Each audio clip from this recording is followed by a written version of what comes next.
What is enlightenment? I think that for many people, myself included, when we hear this word enlightenment, we imagine it, whether we realize it or not, as a goal, probably quite a distant goal, to be attained at some point in the future.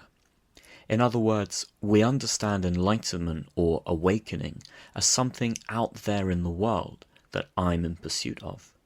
And we imagine that if we were to search long enough, expending all effort in pursuit of this goal, maybe through meditating non-stop or concentrating really hard, eventually or ultimately we will become enlightened.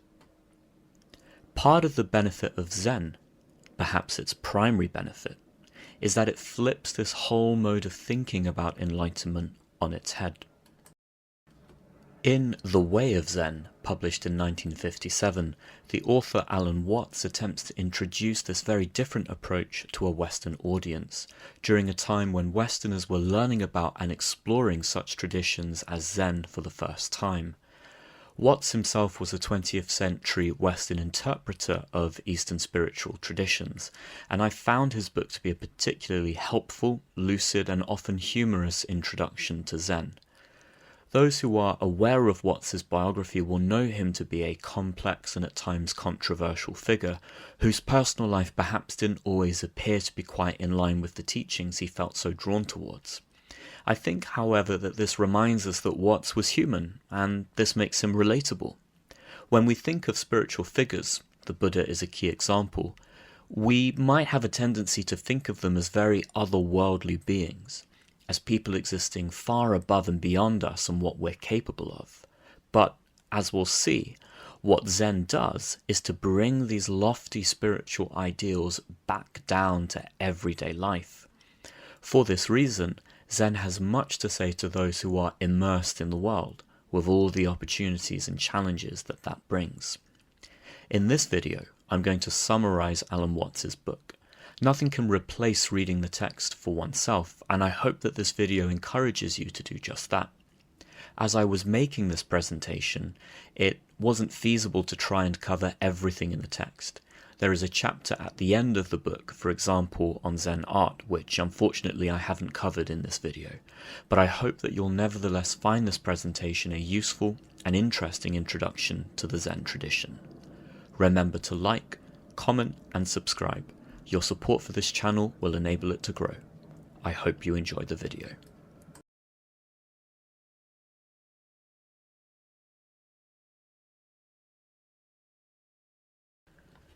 Watts begins his book by remarking that since the Second World War, there has been a considerable growth of interest in Zen Buddhism, which exercises an increasing influence on Western thought and culture. Watts, of course, is writing this in the late 1950s. To quote Watts, "We find ourselves adrift without landmarks in a universe which more and more resembles the Buddhist principle of the Great Void. The various wisdoms of the West do not offer much guidance to the art of living in such a universe, and we find the prospects of making our way in so trackless an ocean of relativity rather frightening, for we are used to absolutes, to firm principles and laws to which we can cling for spiritual and psychological security." End quote. What Watts is referring to here, although he doesn't mention it by name, is what philosophers from Nietzsche onwards have referred to as the death of God, as the loss of a sense of meaning and purpose in the world, as those in the West have found it increasingly difficult to follow the traditional religious and philosophical traditions that they have been raised with. And this is why, Watts writes, there is so much interest in a culturally productive way of life which, for some 1500 years, has felt thoroughly at home in the void, and which not only feels no terror for it, but rather a positive delight. End quote. And so there is something very timely and indeed practical about turning towards Zen as a tradition both to explore and to immerse oneself in. To quote Watts, above all, Zen has a way of being able to turn one's mind inside out. At its heart, there is a strong but completely unsentimental compassion for human beings suffering and perishing from their very attempts to save themselves." End quote. I won't say more about the meaning of that last passage just now, because I believe its meaning will become clearer as we make our way through the text, but I thought it was a very apt and humorous remark from Watts concerning what Zen is all about. Despite the growth of interest in Zen, Western understanding of this tradition remains confused, and I believe this remains as much the same today as in the late 50s when Watts was writing his book. As Watts explains, one of the biggest obstacles to communication between Japanese Zen masters and Westerners is the absence of clarity as to the difference of basic cultural premises. In other words, it's difficult for Westerners really to understand Zen and vice versa, because the two really are starting with different premises, different ways of looking at approaching the world. Moreover, Watts explains the approach of Western academia is supposedly one of disinterested and objective observation, to study the subject from a distance in a neutral fashion. But this isn't going to do with a subject like Zen, because it is above all an experience, non-verbal in character, which is as such inaccessible to the purely literary and scholarly approach. It's worth clarifying, as Watts does, that he didn't represent himself or see himself as a Zenist or even as a Buddhist. For this, Watts writes, seems to me to be like trying to wrap up and label the sky. And if you read the text, you will see that one of the key characteristics of Zen, and I think Watts shared this in his life and in his work, is a reluctance to attach oneself to labels, or indeed to any words, ideas, or concepts. We're going to see that this is one of the key themes emerging from the tradition of Zen.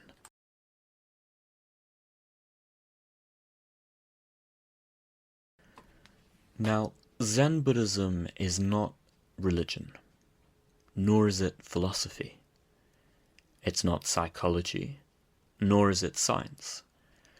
And this can make it especially difficult for a Westerner to categorize. Because Zen is really an example of what in India and China is known as a way of liberation, to which we don't really have an equivalent in Western history. More specifically, Zen can be seen as the culmination of long traditions of both Indian and Chinese culture, and since the 12th century it has become especially embedded in Japanese culture. In short, the origins of Zen are as much Taoist as they are Buddhist. Taoism, sometimes spelt with a T, sometimes with a D, is a spiritual tradition that emerged in China. Buddhism, of course, emerged in India. To quote Watts, the reason why Taoism and Zen present at first sight such a puzzle to the Western mind is that we have taken a restricted view of human knowledge. For us, almost all knowledge is what a Taoist would call conventional knowledge, because we do not feel that we really know anything unless we can represent it to ourselves in words. End quote. Such knowledge can be called conventional, since it is really a matter of social agreement or convention that certain words stand for certain things. And if we reflect on this, we find that it's quite an arbitrary process. It's arbitrary, for example, that table is table and chair is chair. We can imagine it could have been the other way around, without any logical absurdity. Abstractions and conventional signs, by which Watts means words, reduce experience to units simple enough to be comprehended one at a time. Now, we shouldn't mistake Watts here. It's not as if he's suggesting that conventional knowledge is somehow bad or wrong or we should throw it all out. But rather there is a benefit that we find in Taoism, because Taoism reminds us that conventional knowledge can only take us so far, that we shouldn't confuse it with reality itself, remembering, of course, that reality is but another word or sign. Taoism concerns itself with unconventional knowledge, with, in other words, understanding life directly.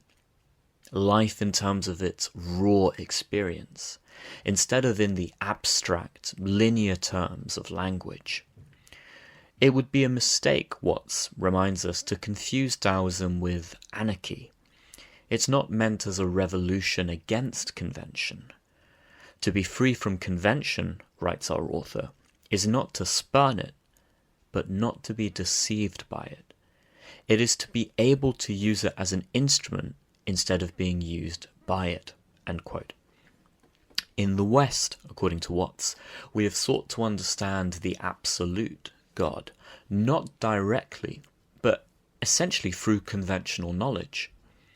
In the Abrahamic religions, by which I mean Judaism, Christianity, and Islam, we find an injunction against idolatry, the practice of worshipping physical idols. This is especially emphasized in Judaism and Islam. But Watts points out that this injunction against physical idolatry really overlooks a subtler form of idolatry, namely the worship of ideas and concepts. The idea that we find in the Abrahamic religions of an all-powerful, all-loving, all-knowing, personal creator God is just that, an idea, an abstraction in the mind, and as such, it forms part of what, for Watts, is conventional knowledge. In place of God, in Taoism, we find the Tao, the undefinable process of the world. Now, one could say, hold on a moment, isn't this just another word? We've just replaced God with Tao, and in one sense, yes, the Tao is another word. And famously, the Tao that can be spoken of or written is not the same as the eternal Tao. But there is a key difference between God and Tao. Whereas in the Abrahamic religions, God is understood as a personal being who creates the world, in Taoism, the world unfolds spontaneously from the Tao. There is no underlying plan or design or intention, and this is a key difference, and it makes the Tao particularly incomprehensible to the intellect, which insists on approaching life through the lens of intention. The Tao, instead, is accessible only to the mind which can practice the simple and subtle art that in China is known as Wu Wei.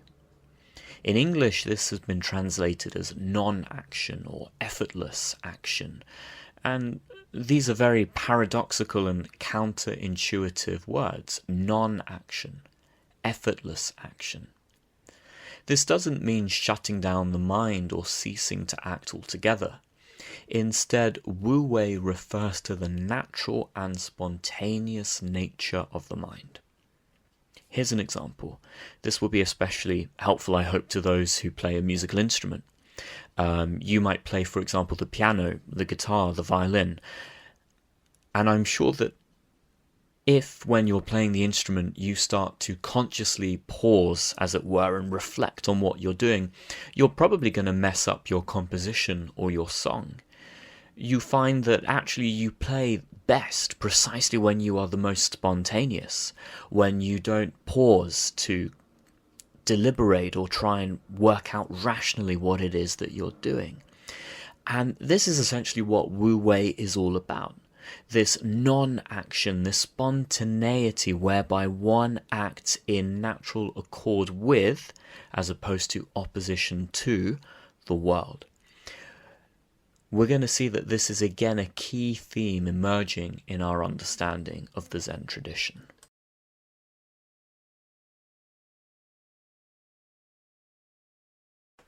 When Chinese philosophy gradually absorbed Buddhism, it did much to make Buddhism more practical. It made Buddhism possible as a way of life for human beings, for people with families, with everyday work to do, and with normal instincts and passions. To quote our author, modified by such attitudes, Far Eastern Buddhism is much more palatable and according to nature than its Indian and Tibetan counterparts, with ideals of life which seem at times to be superhuman, more suited to angels than to men." End quote.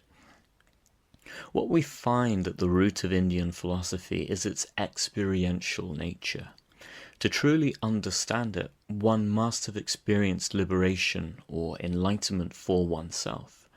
This is the same type of non-conventional knowledge that we found earlier in Taoism, remembering, of course, that Zen, which is growing out of these traditions, isn't a philosophy or science or psychology. It's a way of liberation. It's an experiential means to realizing awakening for oneself. Now, Watts explains that from the perspective of Indian philosophy, to the extent to which we take our ideas and descriptions of the world as real, to that extent we live in illusion, or Maya, one of the key concepts we find in Indian philosophy. The doctrine of Maya emphasizes the impossibility of grasping the actual world in the mind's web of words and concepts. The various schools of Indian philosophy, be they Hindu or Buddhist, seek in their different ways to liberate man from this illusion, from this web of ideas in the mind. The world becomes the real world in the moment when it is no longer clutched or grasped at, in the moment when its changeful fluidity is no longer resisted with our words and ideas and concepts. This is why the Hindu-Buddhist insistence on the impermanence of the world is not the pessimistic and nihilistic doctrine which Western critics and interpreters normally suppose it to be.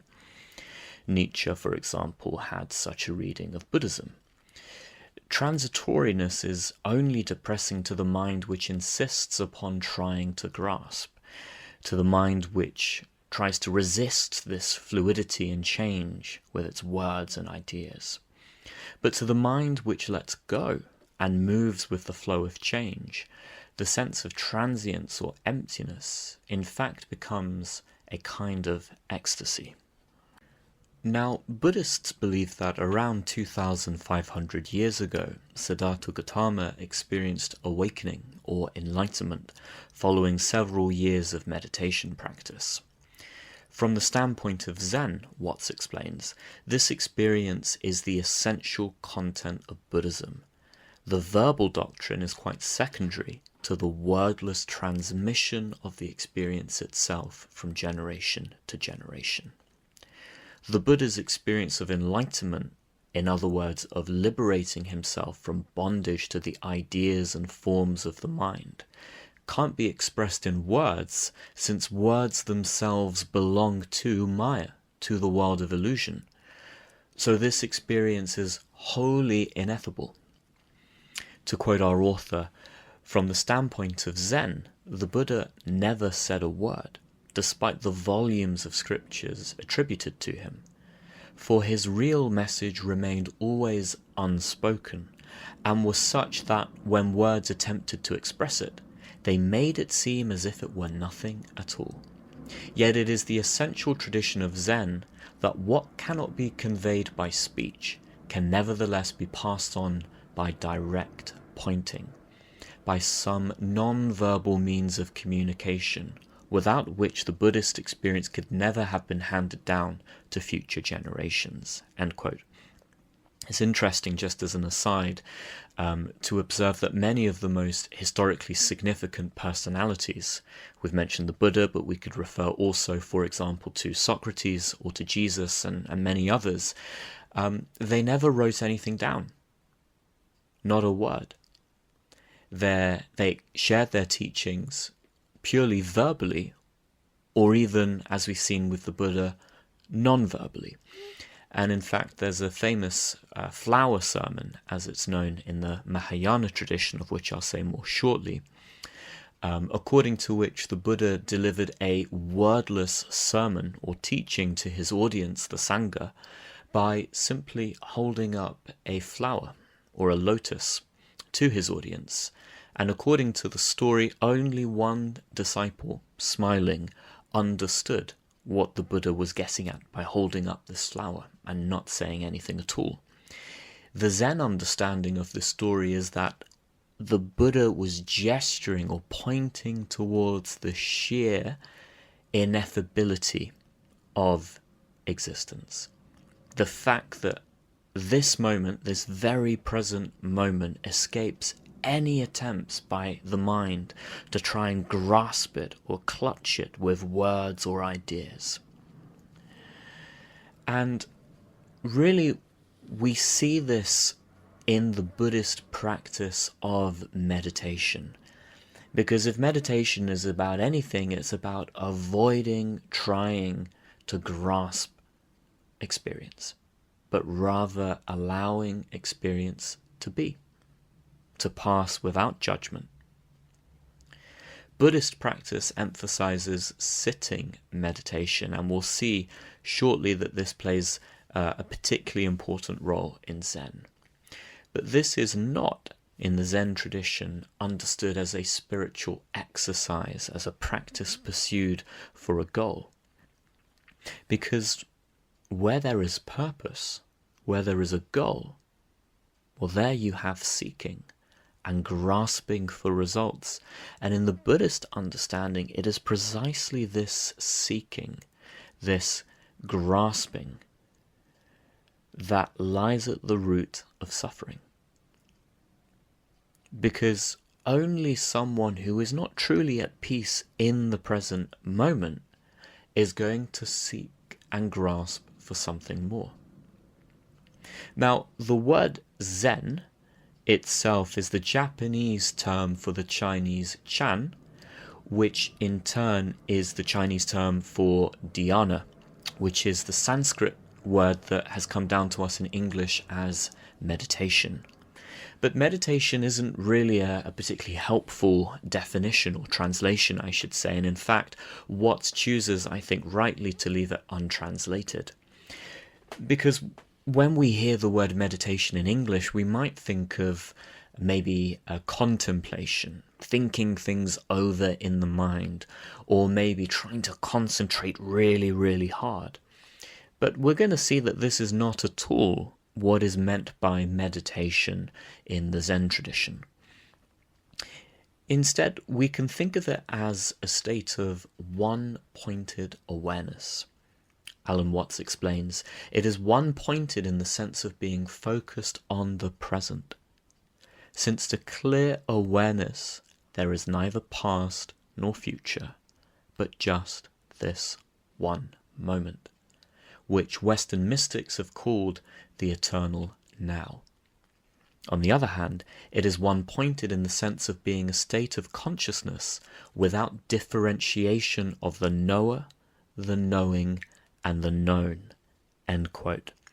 Now that may have sounded a bit complicated, but essentially what Watts is saying is that meditation is a state where, through immersing oneself, as it were, in the present moment, and doing so without judgment, without reference to ideas or concepts or words, one arrives at an experience of non-duality or non-separation.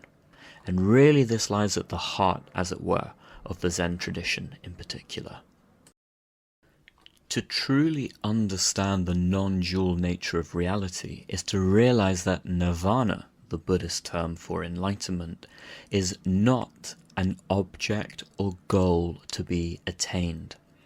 This would set up a distinction, a duality between a subject, myself, and an object, enlightenment. All grasping, even for nirvana, is futile, for there is nothing to be grasped. This is the Shunyavada, the doctrine of the void, presented by the Indian philosopher Nagarjuna. And this has proven to be immensely influential and significant in the school of Buddhism that we know as the Mahayana. And it really, school is not quite the right word to use. It's more really an approach to Buddhism. and Zen forms part of that approach. To quote our author, the Shunyavada, the doctrine of the void, takes its name from the term shunya, void, or shunyata, voidness, with which Nagarjuna described the nature of reality, or rather of the conceptions of reality which the human mind can form.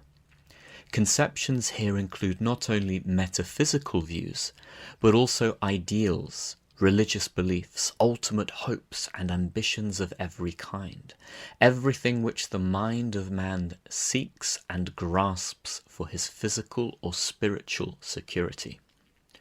Not only does the Shunyavada demolish the beliefs which one consciously adopts, it also seeks out the hidden and unconscious premises of thought and action and submits them to the same treatment until the very depths of the mind are reduced to a total silence." End quote. In addition to shunya, the Mahayana has another term for reality, which is perhaps more indicative or more helpful, and that is tathagata, which in English we translate as suchness or thatness. We can see the connection here to Zen. This refers to the realm of non-verbal experience, to reality as it is directly experienced, undivided by the words and ideas of the mind.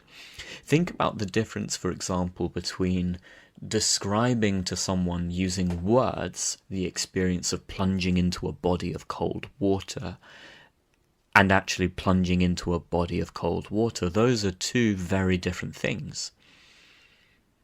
And we shouldn't confuse one for the other. A Buddha is referred to in the Mahayana as a tathagata, a thus goer, because he or she is awakened to this non-conceptual, non-verbal world. As our author explains, because tathagata is the true state of a Buddha and of all beings whatsoever, it is also referred to as our true or original nature, thus our Buddha nature. And one of the key or cardinal doctrines of the Mahayana is that all beings are endowed with Buddha nature and so have the possibility of becoming or realizing their Buddhahood. End quote. And what this leads to really is an affirmation and acceptance of the everyday world in all its natural and immediate suchness. And this is really one of the features of the Mahayana that is most strongly emphasized in Zen. And I think Watts is right to say that it makes nonsense of the interpretation of Buddhism as a philosophy of world denial. Because really what Buddhism is doing instead is it's pointing to a deeper reality or world that lies behind, as it were, this web of words and minds and concepts that forms this very convincing but ultimately illusory web in our mind, and that we all too easily mistake for reality. So I've referred to the Mahayana as an umbrella term that really refers to and embraces a number of quite diverse traditions in Buddhism. For example, the Pure Land school, the various schools that make up Tibetan or Tantric Buddhism, of course Zen as well, and there are others, which leads to the question of what distinguishes Zen from some of these other approaches. And for Alan Watts, I think he's right in identifying this. The special flavor of Zen is best described as a certain directness. As our author writes, in other schools of Buddhism, awakening or bodhi seems remote and almost superhuman, something to be reached only after many lives of patient effort. But in Zen, there is always the feeling that awakening is something quite natural, something startlingly obvious, which may occur at any moment. If it involves a difficulty, it is just that it is much too simple. End quote. So, if Nirvana, enlightenment, is really here and now, well then really if we're seeking it, if we're trying to gain it, then we're losing it. And if this is the case, then a realization through progressive stages is hardly going to be appropriate. One realizes nirvana not at some distant point in the future, but directly right now by seeing into the present moment.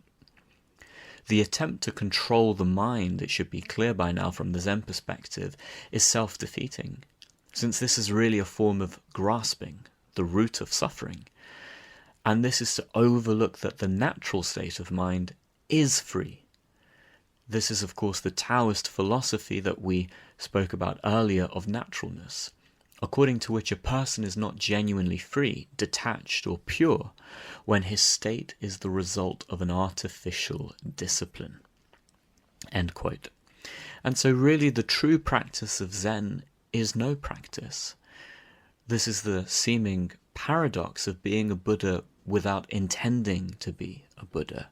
And this is one of the many sorts of counterintuitive and quite beautiful ideas that you find in the Zen tradition. Being a Buddha without intending or seeking to be a Buddha. So we've seen that it would be a mistake to believe that Zen practice has a goal, that the practice is a means to the end of awakening. But what actually is the practice? What is the method in Zen? And in a word, the method is Zazen, which means literally just sitting. And we see an example, a wonderful example of that in this image. To clarify, Zazen is not about trying to block all thoughts from the mind. We've seen that this would be self-defeating and really a form of grasping. Nor is it about concentrating on a particular object, for example the breath, or reciting a particular mantra. This too would be a form of grasping. Instead, it is just awareness of the present moment, without judgment or reflection. Just sitting. And I think the simplicity, the minimalism of this approach, or this method, can really make it particularly challenging, at least to those who are starting their Zen practice for the first time. Watts picks up on this in the book. Mindful that he's writing for a Western audience, he points out that for many of us in the West, we live our lives always with this sense of a goal or purpose behind every activity we do. I am doing my job to get money to pay my bills so that I can live in my home. I am studying really hard so that I can pursue a career of my choice to get a job in a field I enjoy so that I can be happy, and so on and so forth. But Zazen is completely different from all of that, because there is no goal. There is no purpose. There is nothing apart from or beyond just sitting. And I think that's what makes the practice, despite or maybe because of its simplicity, so powerful. So to clarify, from the standpoint of Zen, enlightenment does not involve gaining a particular object of knowledge or experience. In this regard, enlightenment is really nothing special, since nothing is gained. Instead, it is to cease identifying with oneself with any object of knowledge whatsoever, with any particular idea, word, or concept which we've seen we all too easily mistake for reality or suchness. In addition to Zazen, sitting meditation, Zen also uses koans as part of its practice. A koan is a paradoxical statement or problem which has no rational solution. A master presents such a statement to his student or disciple to address. For example, what is the sound of one hand clapping? Or, what was your original face before your mother and father were born? Such statements are used to demonstrate the inadequacy of logical reasoning and to facilitate sudden awakening, or satori as it is known in Zen. Just as a dog will frantically run in circles in pursuit of its tail, so too a student will expend great mental energy attempting to find a solution to the master's problem. But with a koan, the more one tries to use reason or the intellect to find a solution, the more intractable, the more difficult the problem becomes, which is why the koans are referred to as entanglements in the Zen tradition. As Alan Watts writes, one seeks and seeks but cannot find. One then gives up and the answer comes by itself. End quote. Koans, in other words, are not so much solved as dissolved, this being done not by the rational mind, but by a certain immediate and intuitive grasp of the non-dual nature of reality, the suchness of which we spoke earlier.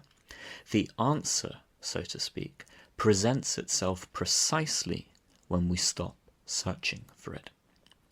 And this, I believe, epitomizes, it sums up what Zen is pointing to.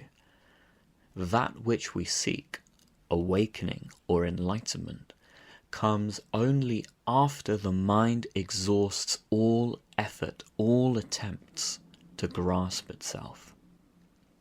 And all that is left at that point is what there has only ever been. In typical Zen fashion, I'll end by gesturing to it, not through words or ideas or concepts, but silence. The present moment.